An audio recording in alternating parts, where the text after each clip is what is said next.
But speaking of diversity, yeah, let's uplift our spirits here. Let's talk about some shit. Yeah. Let's talk about some shit that we actually like, man. So, with that said, man, I know Iggy, you ended it all. So, Prez, I'm gonna toss it to you. Top 5 verses that if you had to put your stamp and your name on it, on what you identify with, who you got, Prez? Who you got? It's on you. Man, so 5. I had 3 for sure that I know people gonna go with, man. But we had to give 5, man. I'm gonna start off with, it's gonna kind of cheat a little bit though. I'm gonna kind of cheat, but I just felt like it was so impactful. And that's Lil Baby, The Bigger Picture. That whole what he was rapping about, just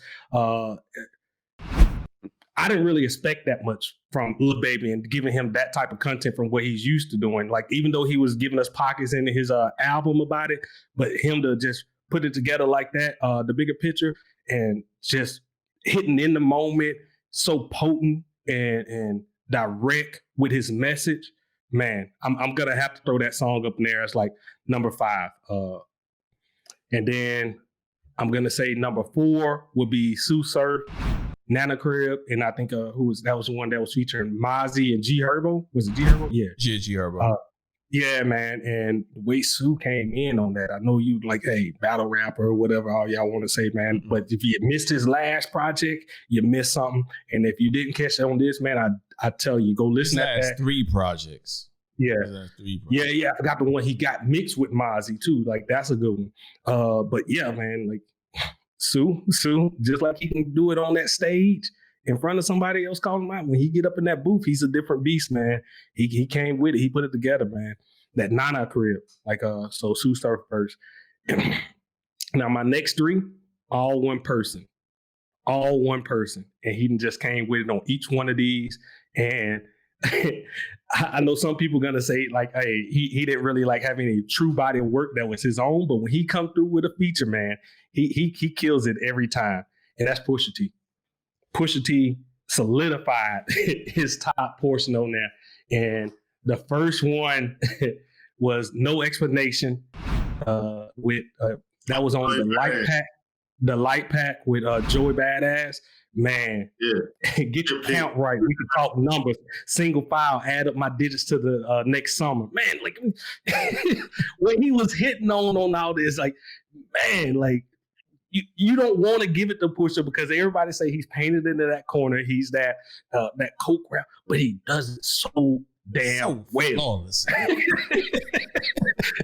he just like, he's so potent with it, man. And he knows where that how it affects people. So that goes definitely into my next one where he was on Black Thought, Good Morning, and he killed that verse where he come on to it. I only do features to keep hitting my mark. Show you mother how you ain't as good as you thought.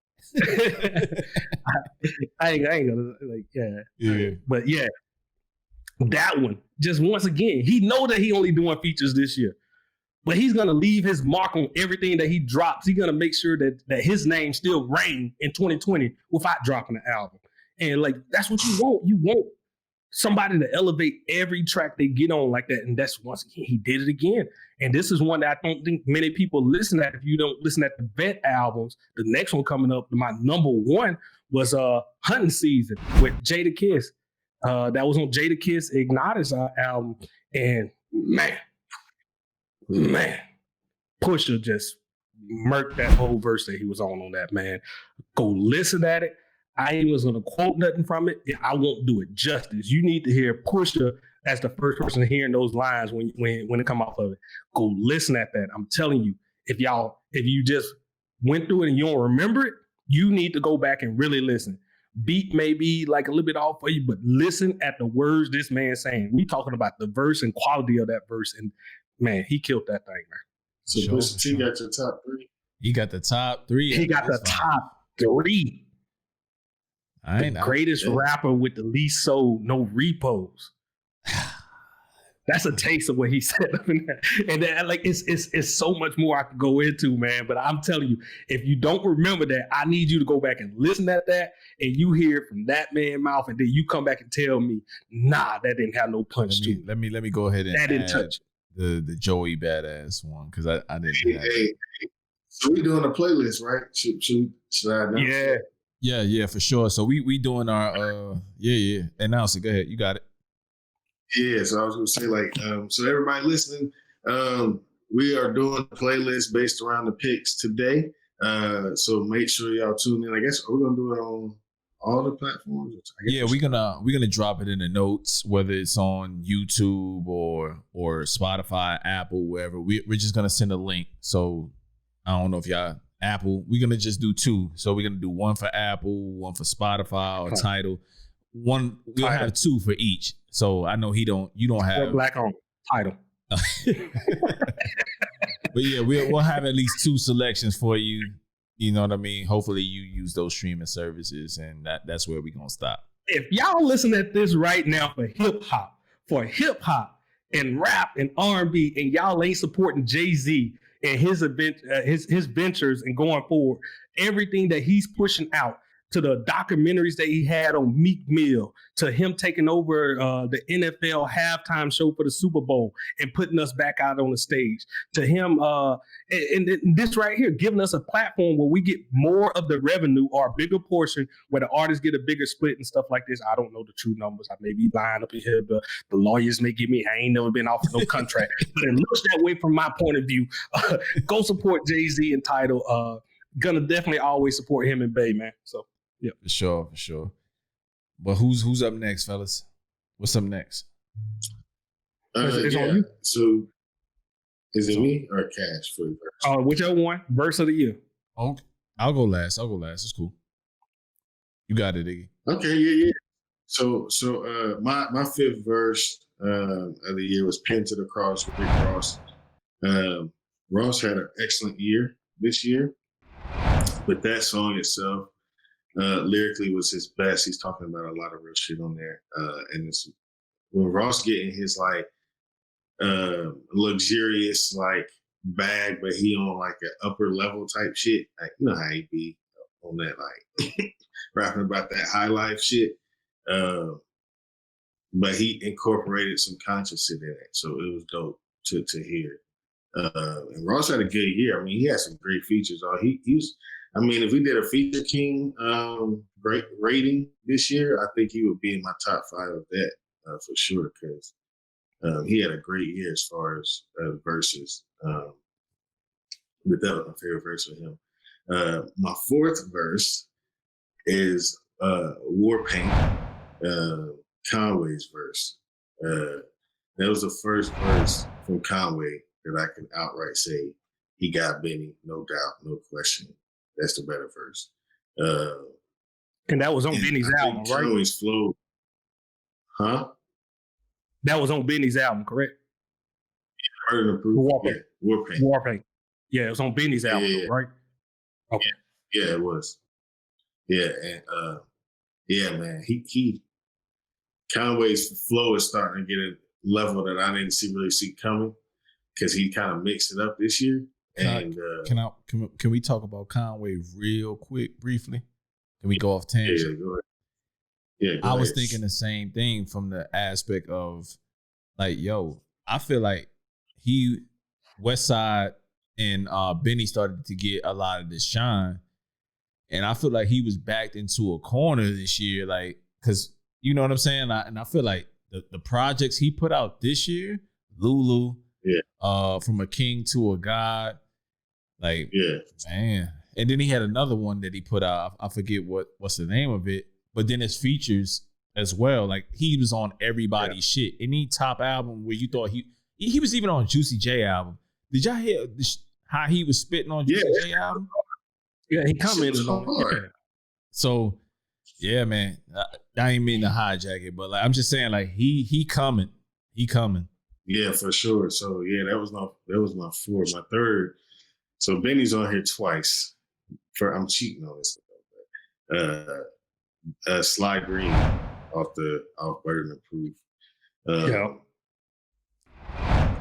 Jesus Christ, that first verse. Yeah. That man said Christian Dior shirt rocker, 2 Glock wear, only rapper that would have thrived in the Tupac era.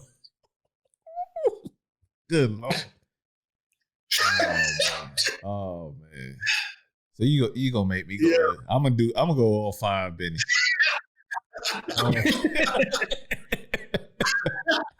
I feel like album of the year ain't enough.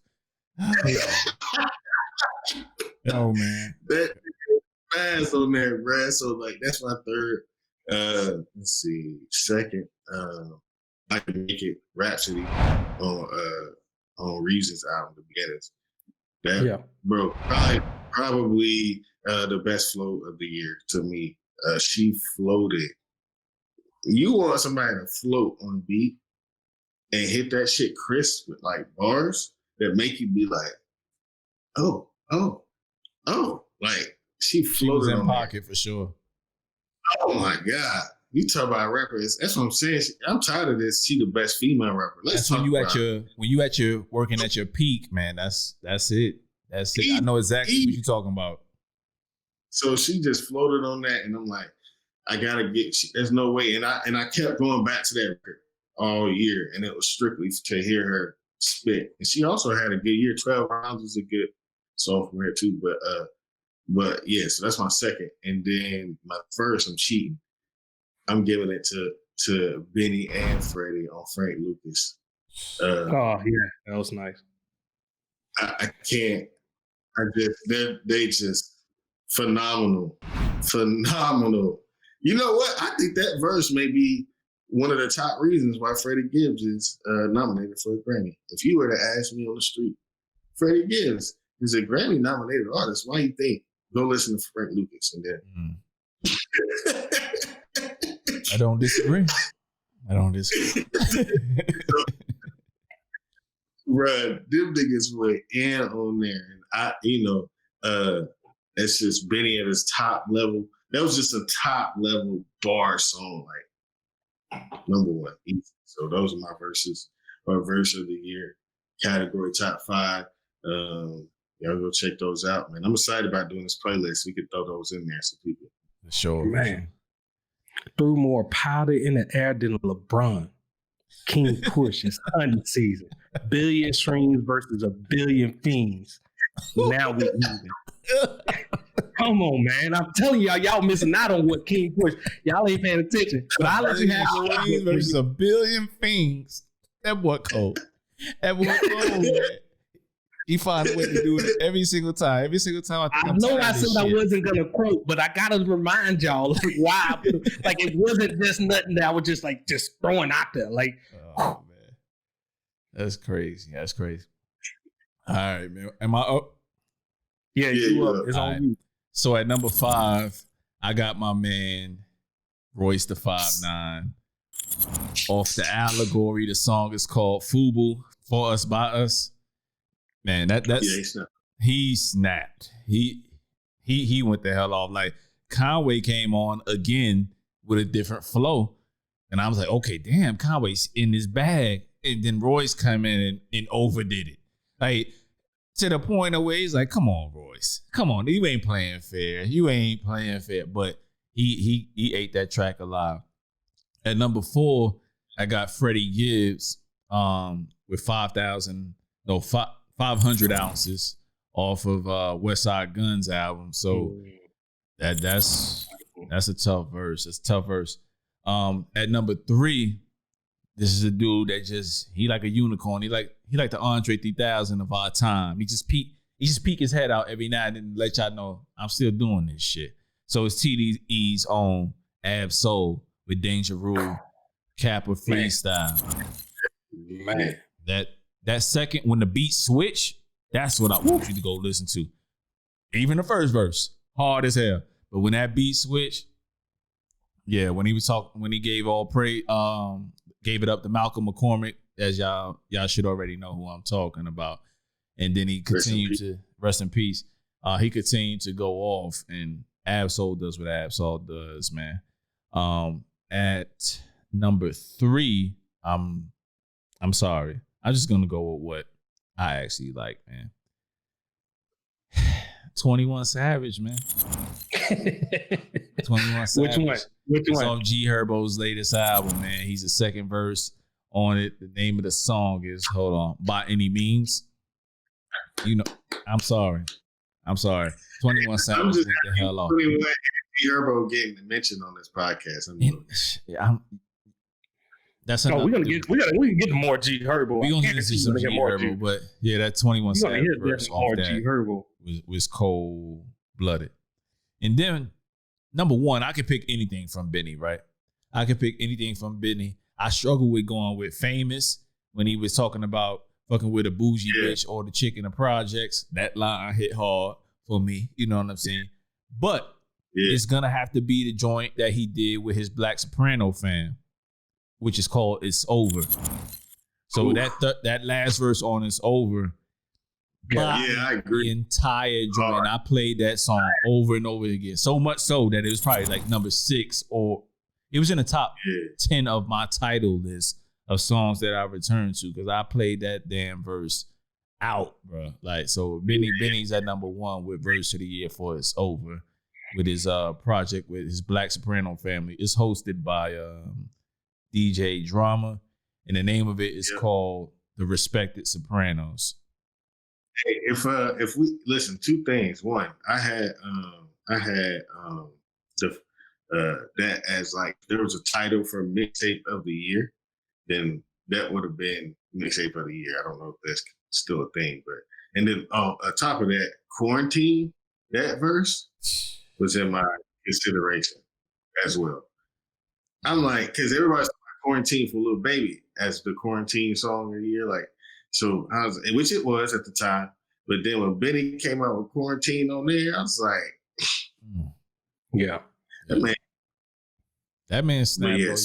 I low key wanted to put 330 in Houston. That just came out, but it just, man, that was hidden. And then what was the one song that he had with Big Sean and Lil Wayne? Like that song, be like, man, this was a difficult category. So I know y'all thinking like, oh, you gave it all to Pusha T. You didn't really, bro. I sat here and I went through all these. I was thinking. It's what hit me and what I jumped to like each time, and I'm pretty sure that's the same as y'all with the Benny and everything.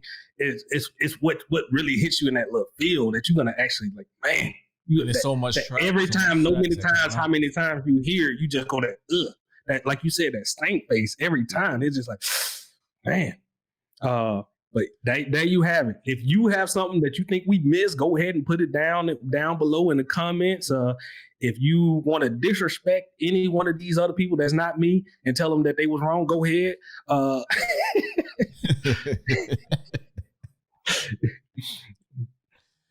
Yeah, man. But what we got? I think we in the final installment or segment, whatever you want to call it. That's what we on right now. So okay, then. So before we go off on that, let's go ahead and just say, make sure you subscribe or like to this right here. I'm pretty sure this is gonna be cut up into another segment. That's before we go off into our next ones. So if you don't know where to find us, you can find us at Don't Sleep on the Couch Podcast. That's on all your streaming services. Iggy's Loudmouth Podcast, all your streaming services as well. And then you can talk to us at anyone. I'm pretty sure we got our links down here somewhere below. That's on Twitter, Instagram. Don't Sleep on the Couch Podcast. Don't Sleep on the Couch Podcast on Twitter as well. And Iggy's Loudmouth Podcast. Iggy, you got anything? Nah, let's. I think we're doing RnB EP and top RnB album, right? Yeah, that'll be next. That'll be next up. So all right, let's get see y'all on the next one.